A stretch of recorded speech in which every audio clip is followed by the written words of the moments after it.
তিনজন চোর একদিন একটা রাজমহলের ভিতর থেকে রানীর স্বর্ণের তাজ চুরি করে। সাথে সাথে রাজ্যের সৈনিকেরা তাদেরকে ধরার জন্য ধাওয়া করতে থাকে। লোকগুলো পালাতে পালাতে যখন জঙ্গলের ভিতরে চলে আসে, তারা এমন একটা খাদের এখানে আসে যেখান থেকে উপরে ওঠা খুবই কঠিন।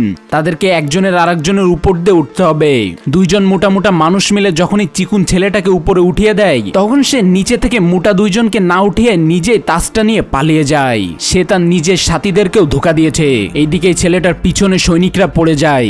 ছেলেটা একটা লতা ধরে ঝুলে এসে ঘোড়ার উপর থেকে সৈনিককে ফেলে দেয়, আর সে নিজে ঘোড়ার উপরে উঠে যায়। ঘোড়া যখনই বুঝতে পারে তার উপরে চোরটা এসে উঠেছে, সে নিজে এখানে মুকুটটা কেড়ে নেওয়ার চেষ্টা করে।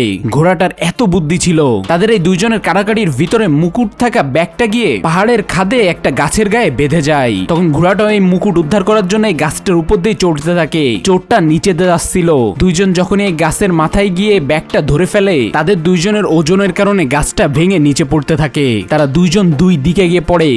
ঘোড়াটা তারপরেও লোকটার গন্ধ শুকে শুকে তাকে খুঁজতে থাকে। এইদিকে লোকটা কিছুটা সামনে যেতেই দেখে অনেক লম্বা উঁচু একটা বাড়ি। সে আস্তে আস্তে এই বাড়িটার উপরে উঠে যায়। যখনই ঘরের ভিতর পৌঁছায়, পিছন থেকে কেউ তাকে মাথায় বাড়ি মেরে অজ্ঞান করে দেয়।